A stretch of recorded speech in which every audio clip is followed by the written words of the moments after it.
of Women podcast. It makes my heart sing. All the Chinese were whispering and they were like, the emperor has to go in the middle. and they'd appointed you I had chosen the emperor's clothes. I see this sign erected through the car park, Faculty of Traditional Chinese Medicine. Get out. No. And I said to my friend, I'm supposed to be here. The road has led me to this point. Hello, I'm Dr. Marina Christov, a holistic Chinese medicine doctor with over 25 years of clinical experience. I'm an emotional alchemist. I love empowering women. I'm the founder of the House of Life Clinic, a holistic hub where people are nurtured, where they come to feel transformed and uplifted. I'm a herbalist and a formulator of award-winning tea formulations, and I believe magnesium is magic. Hey, I'm Gillett, and welcome back to another episode of the Power of Women podcast. We're a platform that showcases and celebrates the strength, resilience and achievement of women from all walks of life. I'm really looking forward to next week's episode. I have Professor Esther Charlesworth in the studio with me, and she is one of the co-founders of Architects Without Frontiers, which is fascinating because she goes into war-torn territories and helps with the rebuild efforts and building back after devastation. So she's joining next week. But today, I am thrilled to be joined by Dr. Marina Christov, who has so eloquently introduced herself. And what's fascinating with what Marina does is, rather than this surface treatment that we often experience in the Western medical realm, Marina focuses on getting to the root cause, because there's always a reason as to why something happens. And I know that personally, having explored Eastern medicine in the past and very recently having been in Marina's beautiful clinic in High Street in Armadale, the House of Life. I have never slept so well as after a treatment with you, Marina. So, Marina, welcome to the Power of Women podcast. It is a pleasure. And even the name, the Power of Women podcast, it makes my heart sing. Well, there's a reason. Of course. Marina, your journey into Chinese medicine spans decades, and in fact, it spans continents as well. What first drew you to the Eastern philosophies, and how did your curiosity evolve into a career decades on? I think as a child, I had this innate yearning to discover more. I was always fascinated with the conversations that my parents would have around the table. And my parents had this eclectic mix of friends that would always come to our house, a mix of artists, painters, movie directors, philosophers. So rather than playing with the kids, I was always in the corner, fascinated to hear their conversations, eager to learn more about the deeper aspects of life. And that's what started that curiosity for me. You say started. Now, we had a conversation the other day, and you said one of the questions you hate is when people ask you how old you are, because what is your answer? I'm ancient. And the way in which you just articulated the curiosity wasn't the curiosity of a child. It was the curiosity of continuing to learn, of somebody who's possibly done this loop before. That is exactly right. And as a matter of fact, when I did end up going to China to work and study there, I felt completely at home. It was a sense of recognizing that this is not an unfamiliar territory for me. And even the Chinese language, the Mandarin, it was familiar. I could understand what the doctors in the hospital were saying. And some people thought I was a spy. And as a matter of fact, I have quite a talent for languages. Good name for a spy. Christov. Yes, exactly. Yeah. I can speak quite well 6 languages, in fact. 6 languages. Yeah, so I speak my native Macedonian. Mm-hmm. I speak the neighboring languages, the Serbian, Croatian, not Greek. Not Greek. Greek is a completely different group of languages. It does not have the base. It doesn't have the Slavic base. Ah. Yeah. I speak French. I love Russian, and I love reading in Russian. It opens up worlds when you can speak another language. Absolutely. or have an understanding. It's also a bridge between me and the patients that come in. Everyone loves to be addressed in their own native tongue. Absolutely. And I just love that capacity. I'm very lucky that I've got that type of memory. But in China, going back to China, I remember we had this excursion to the Forbidden City once, and in front of the Forbidden City, there are clothes that you can hire so that you can take photographs with. And everyone went for the fanciest clothes.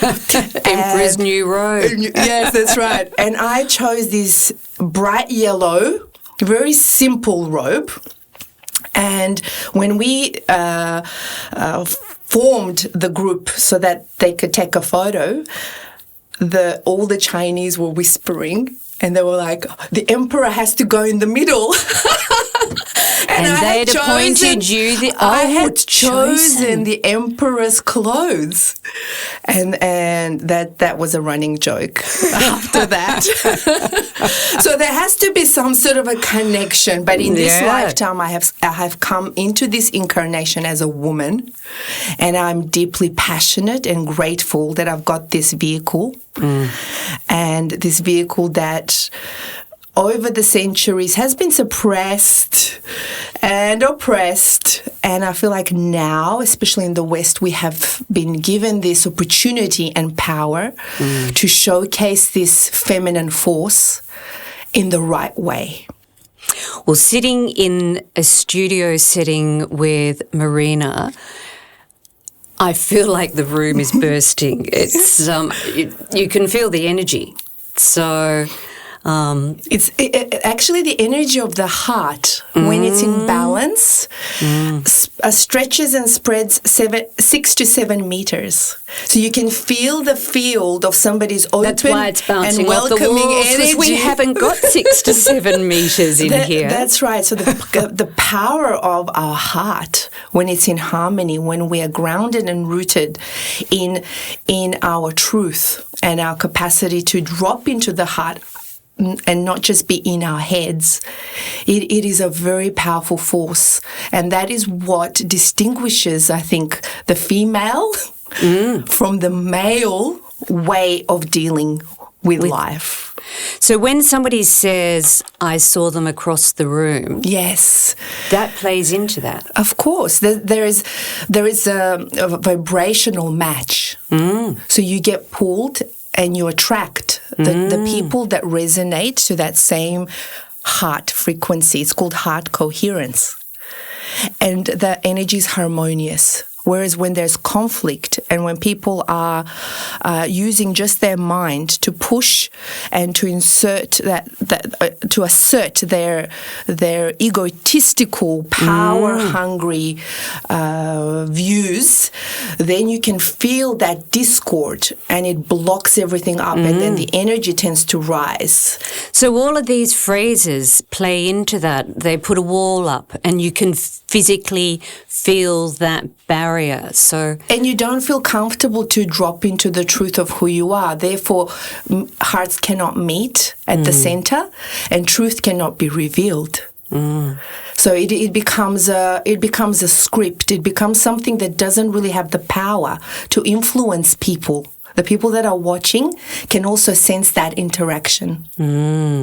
You've spoken about not fitting in, too glamorous and you're beautiful, too vivacious, perhaps too blonde. Yes. How did you find the courage to push back against that and back yourself when this negative energy was coming your way about entering this space?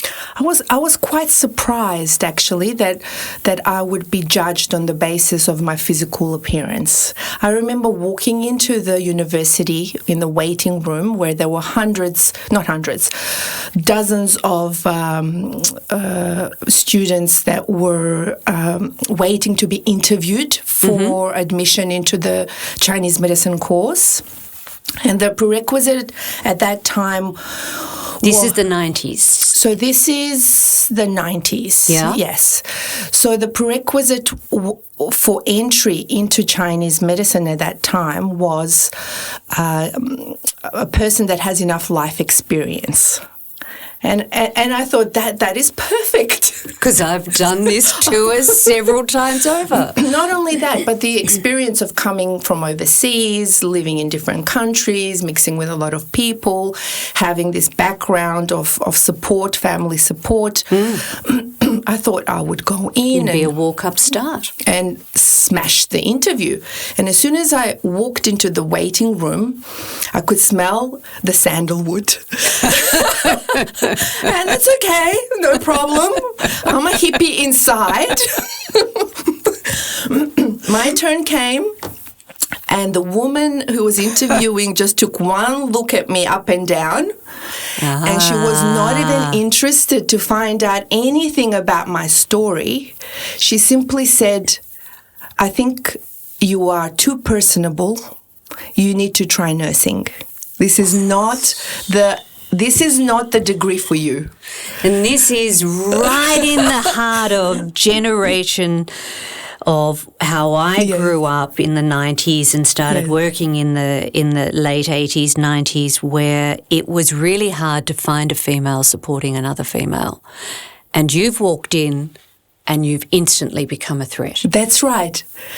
And I remember at that age, I was still young, but something ignited within me. I stood up and I said, I will swim to China if I have to, and I'm going to become the best Chinese medicine doctor you have ever heard of. And then I just walked up and cried my eyes out all the way, the drive to Canberra, which was 3 hours. How could you not even want to know who I am? How could she not even want to explore what is beneath the surface? So she shut it down. She shut it down straight away without even... You never got to finish the interview? No. And then this is what happens. The story gets more fantastic because that was obviously the path that I was supposed to take. So I arrived. So the interview was in Sydney, and then I arrived back in Canberra. I call my best friend and I say to her, I don't know what I'm going to do for the next year, but in the meantime, I need a cultural infusion. I need you, let's do something fun. And she said, actually, I have a brother who lives in Melbourne and we can go and visit him. And I said, I feel like going to the opera. I have a look on the internet. It was the Phantom of the Opera. I said, perfect. I'm going to go for the purpose of exploring and infusing my soul with the Phantom of the Opera. And then I'm going to make a plan of whether I go overseas and what I do. So we come to Melbourne with no expectation. It was the first time for me being in Melbourne. We decide to explore the city. We get lost. We in get the laneways. No, we actually ended up taking on the roadways. Yes, the wrong train, and we ended up in St. Albans. At the train station, I asked not the conductor, that person that is in charge. I don't know if they have those anymore. You know, when there's staff, no. Yeah, they don't have that anymore. Someone that looks after the train station. Yeah. So what's there to do in St. Albans? Is there anything interesting here? And he said, no, there's 40 minutes until your next train to take you back into the city. There's nothing here. There's just the library. And I said to my friend, perfect, let's go to the library. Being a book lover. We go on this pathway to find this library, and in front of me, in front of my very eyes, I see this sign erected through the car park, Faculty of Traditional Chinese Medicine. Get out. No. I said to my friend, I'm supposed to be here. The road has led me to this point. I'm not going back to Canberra. And she's like, calm down. I go in and I say, I need to speak to someone. I need a place and I need to study here. Need to. Yes. So I walk in, and it was that period of before the school year starts, when they were doing interviews for submission. Yeah. I couldn't find the right person. I hijacked somebody else's opportunity spot. I went in and I sat down and I spoke with this beautiful coordinator of herbal medicine. It wasn't even the what I wanted to study. Yeah. And I said to her, I believe that fate has brought me here and I need to study Chinese medicine in Melbourne. And then she said no, because there's a process. But it wasn't because you were too bold or too blonde. It was because there was a process. Yes. Very and that different. was the difference. Yeah. And I'm forever grateful to her for giving me that opportunity. She said, if somebody pulls out from the course, I'll give you a call. So we had a beautiful conversation. I explained to her my background, my passion, my drives. She heard me. And in a couple of days, she called. She called? Yes. Do you think somebody dropped out, or do you think they made a spot? Ooh. Have you ever thought about that? I haven't thought about that, but either way, it's okay. It's okay. It's fine. I'm grateful. I'm grateful for that opportunity. So sometimes when you have a closed door and when you have a rejection, it's also a redirection. Oh, I know. I know. So we can't become destroyed and go down and be really sad, although that is a normal emotion. I was going to say, not everybody has the, let's use the played around R word, the resilience to pick themselves up, though, after rejection. Yes. That's, you do, I know I do, but not everybody does. Well, I think it is something that we need to show by example. And I think conversations like this are very powerful. Absolutely. Because they ignite that small spark within that human who might have had doubts, who might have been rejected, to feel like, okay, if she can do it, maybe this is possible for me.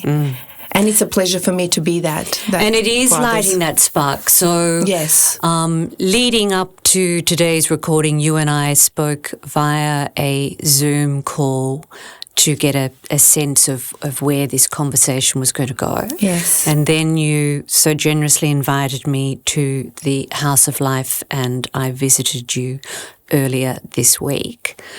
And when I walked into your space and up the stairs, it was like greeting an old friend. Yes. It was like we knew each other. Yes. Now, that doesn't always happen either. Well, I see every person that comes to me as part of my family. And I've always had that intent. I want everyone to feel disarmed. I want them to feel heard. I want them to feel seen. I want them to have, a lot of people say, you're the mother I never had. And for me, that is a great compliment. And I feel that as women, by sharing our warmth and generosity, we only gain. We don't lose anything. We gain friendships. We stretch our own heart. And we create this, we give people permission to really be who they're supposed to be. How beautiful is that? It is. And I'm reflecting, because is there even more than that to it? And I've told you a little bit about my previous experience with Eastern medicine, which was such a fabulous experience with a practitioner who has subsequently retired, Doug Davies. But I had travelled the world looking for a solution to a condition that I had developed, and I'll touch on it later. But when I walked into Doug's very humble clinic here in Melbourne, and I'd never met him before, we'd never spoken, he said, "What took you so long to get here?" And I said, "Well, the traffic." He said, No. Figuratively, what took... I said, "What do you mean?" He said, "Well, I knew you were coming months ago." I don't necessarily greet my patients like that. But do you believe in that? Or do you think that's... I believe, again, if your mind and body and spirit are in alignment, if you know yourself and hold this highest intention that everyone who you interact with is sacred, you subliminally invite the right people who are supposed to benefit from that interaction. That makes sense. No coincidences in life. No. And everything happens. And the same thing with negative experiences. And I subscribe to that. I don't believe that there are coincidences. And to your point, the sign in the car park at St Albans train station was literally a sign. And the thing is, because of those, let's say, synchronicities or coincidences, I look for those now so much more, and I can recognize them. And then everything becomes a magical experience. I know that I'm in the right place at the right time. I look at the number. I look at what happens beforehand. So do I. Numbers are everything. Oh, it's numbers beautiful. Are everything. Yes. Yeah. And we're supposed to be here today as well, sharing and bringing this knowledge or information And we're out. here on a Wednesday, and you told me just before we started to record today that Wednesdays are the day of communication. Yes, so the planet Mercury rules over Wednesdays, and it is the best day for creating this exchange through the mind, through words. So you chose the perfect day. There we go. Well, we release the episodes on a Monday. What's Monday? Monday is a moon day, and it is the day where we are most susceptible to being in tune with our emotions.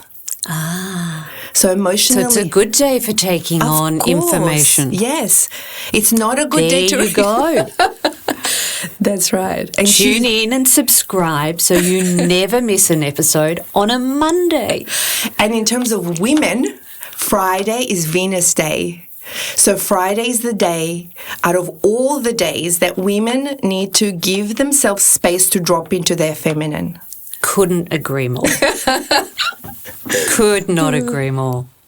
Now, you and I are both Chinese dragons, albeit I think I'm the next dragon in front of you. So that's 12 years ahead. Yes. But I have to ask on that basis, what does that fierce, intuitive, transformative energy mean to you in terms of how you approach your life and how you approach business? Well, it means being energetic and bold when it matters. It means knowing how to use that energy and understanding that being a dragon in Chinese astrology carries a lot of weight. So we have great responsibility with how we show up and how we lead. We have great capacity to illuminate. We represent the truth. the empress energy, emperor or empress. So we have to work on ourselves as dragons, and sometimes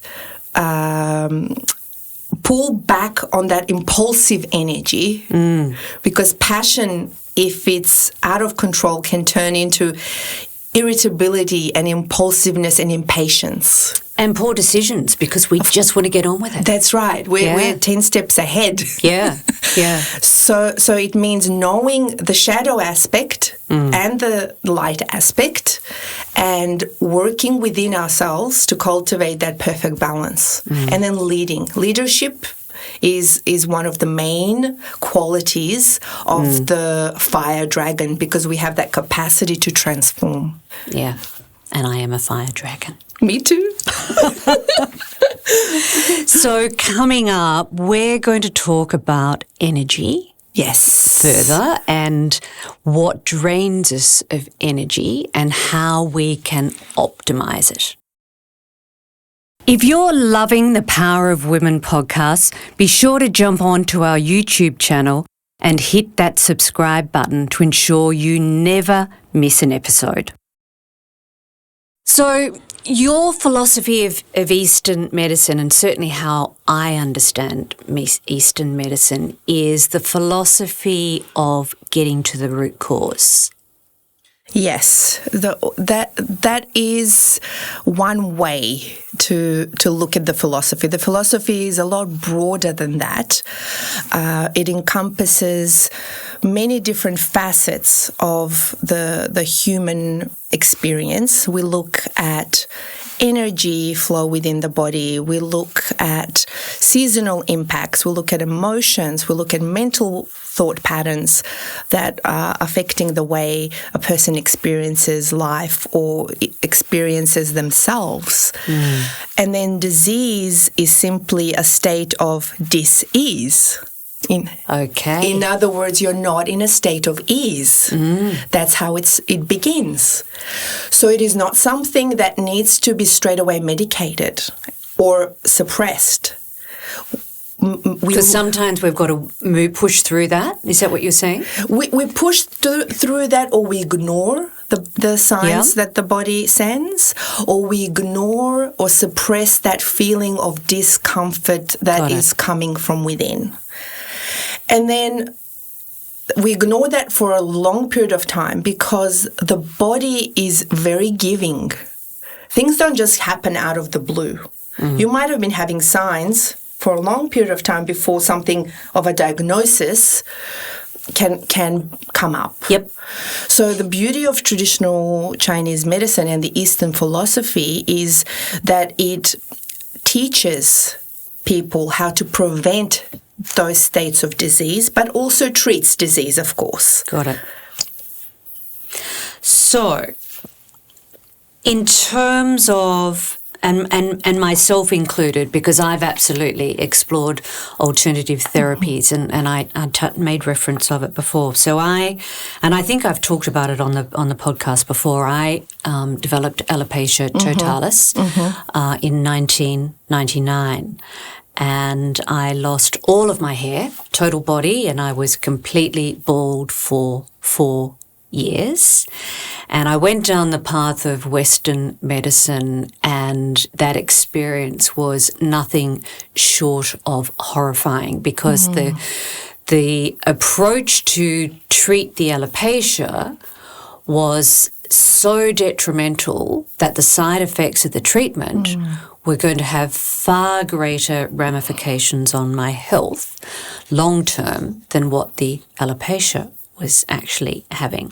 So I went through this journey and found myself through bizarre circumstances in a funny little quirky clinic in South Road, Moorabbin, and the rest of that was history, because I am sitting here with this extraordinary hairdo that is all my own and has been for many years. But a lot of people are skeptical about Eastern therapies. Why is that?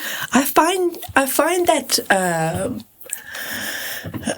quite hilarious, to be honest, because it's like you're used to having bread and butter every single day, and there is a buffet of food that you can experience that you're not willing to walk across and try and taste. Why not open your horizon? Why not open your mind to see what other cultures, people, philosophies, how they think about life and about disease and about health? Why be limited to one way, the conventional way? For me, in today's day and age, this smorgasbord needs to be explored, and then make up your own mind. Rather than having a very negative attitude from the start, being very closed, or waiting to have a disease that you can't get relief from, and then being forced to open up your mind. Why not just develop that curiosity and just explore, play with it? And if it feels right, take whatever you want from it. Yeah. So not being closed-minded, not being stuck on this is the only way. There is no such thing as this is the only path. Agree. So let's talk specifically around energy, and you work with the Meridian system. Yes. Yeah. And that teaches how emotions live in our organs, as I understand it. So the Meridian system is an energetic map of the body. It is the energetic freeway. Energy flows through our body, and each meridian has an affinity or enters a specific organ. And then that organ has an affinity with the emotions that can boost it or deplete it. Got it. So, for instance, let's take, what organ would you like to talk about? Let's talk about the kidney. The kidneys. Oh, it's one of my favorite organs because it is the most depleted organ by this fast-paced modern hustle culture. Yeah. And it is the reservoir of our energy, and it is depleted by fear and phobia and long-term anxiety. And what boosts this system is confidence in your capacity to heal through reflection, through meditation, through turning inward, through rest and recuperation. I feel like I've just had a session on my life. If that was a long pause, don't take that pause out. That's just the basics. Yeah. So the kidney, how many people who walk through your door have a blockage around that being the meridian that's challenged? It's more of a deficiency rather than a blockage. I find people more blocked in their liver. Okay. The liver energy, because of the amount of toxins that we are exposed to on a daily basis. Everything that we have to digest and purify and detoxify, whether it is food, whether it is information, whether it is experiences, whether it is environmental factors, our liver is constantly trying to detoxify our body. And I feel like most people today get blocked in that system, which also manifests as tension in the body. So when a person comes in, I feel like they're the Tin Man. They've got this rigid. I was going to say they're rigid. They're very rigid. There's a lot of tension, especially in the shoulders and the neck and hips for women. There's a lot of tension stored in the hips, and they can't. Their body doesn't have the flow and the fluidity, and because of that rigidity, they don't have that access to being open to making different decisions. They become single-minded, super hyper-focused on survival most of the time, or just doing the to-do list. Yeah. And when you're in that sort of state of constriction, that pulls from that energy reservoir of the adrenals and the kidney system, and it creates our battery gets depleted, energetic battery. So You're talking about half the women on the planet here. So we are wired, rigid, but tired. That is the most common presentation that I see. And so back to where this half of the conversation was about what lack of energy, there it is in a nutshell. Yes. So how does one address that? Well, we have to ask ourselves why our energy becomes depleted to that level as women. What are the causative factors? And I believe it is fragmentation. We are fragmented in so many pulled in different directions. Yeah. So many parts require of us to be the mother, the wife, the sister, the supporter, the nurturer, the cleaner, the one that makes the meals, the one that has to also have a career. We, through this field of empowerment, have been forced to think that we can do it all. And although we can do it all, we need help. We need support in order to activate all of those qualities. Otherwise, we just, as I said, get fragmented and we lose our capacity to be whole. And to be healthy, it means to be whole, to be in an integrated system that does not leak energy. And the problem is we're not good at recognizing this in ourselves. When this, we run ourselves down to absolute exhaustion where we should have put up the white flag way earlier. I think there is pressure that comes from the fake world of media, or social media in particular, of influencers going through their 20-step health routine, looking in a certain way, having their children all dressed in the same clothes, driving the expensive cars, and journaling at night. And most of it's not true. And these people are selling this fake sense of female empowerment. I don't think that... That's not helpful. No. And then on the back end of that... It used to be magazines where we had to be thinner and more beautiful, but the social media world elevated that to a whole lifestyle. Yes. Everything. And the latest gym wear and the latest gadgets and latest hacks, and everybody wants the quick fix. Yeah. The next supplement. Yeah, and everybody wants a tablet that's going to cure their weight issue, cure all everything. Exactly. Quick fix.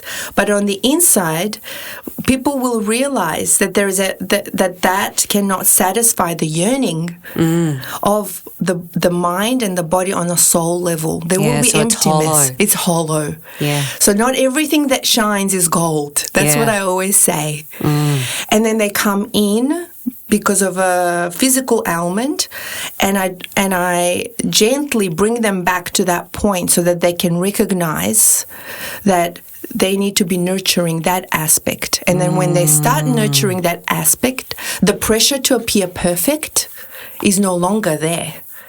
And that is the liberation. That is a lot of pressure. Women, pressure to I just be want perfect. women to be, yes, a lot of pressure. Latest cosmetic procedure, latest filler, latest this, latest that. It is relentless, and and you're right. You pursue a lot of these things, and the uplift is either short-lived or doesn't actually get realised anyway. And what is on the back end of that is all of these arrows point or trigger the woman's inherent lack of self-belief and self-worth. So that is actually That's at the root of it. Exactly.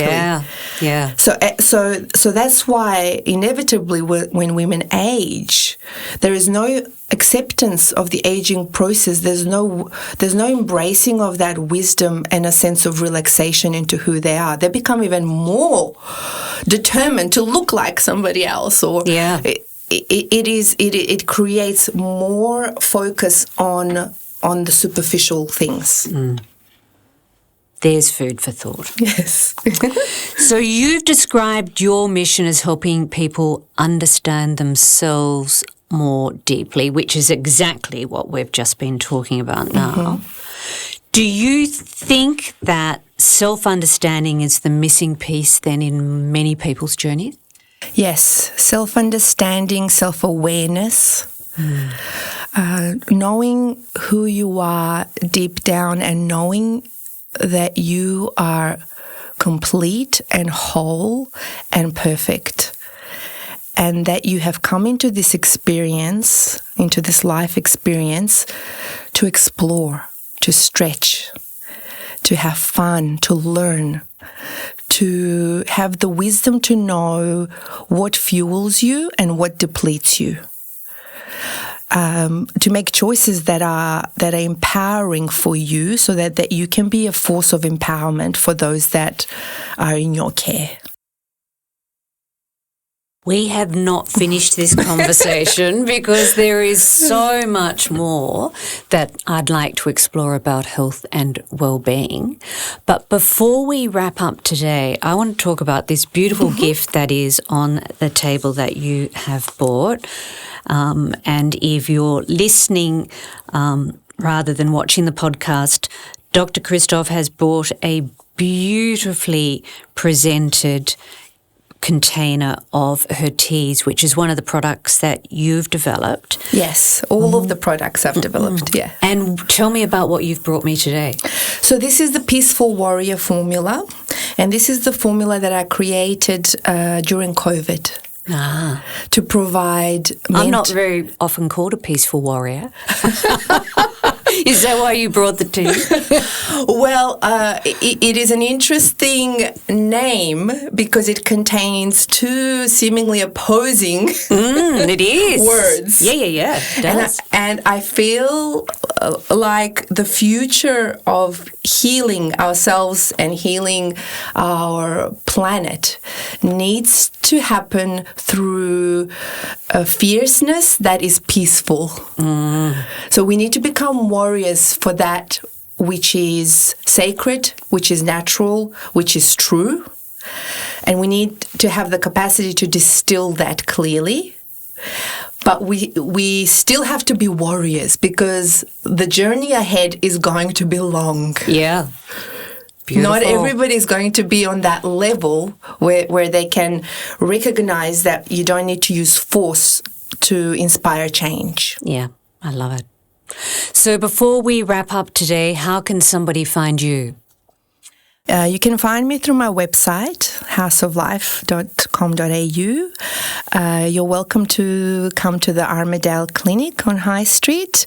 And that's in Melbourne? Yes. And social media. I am on Instagram for the time being.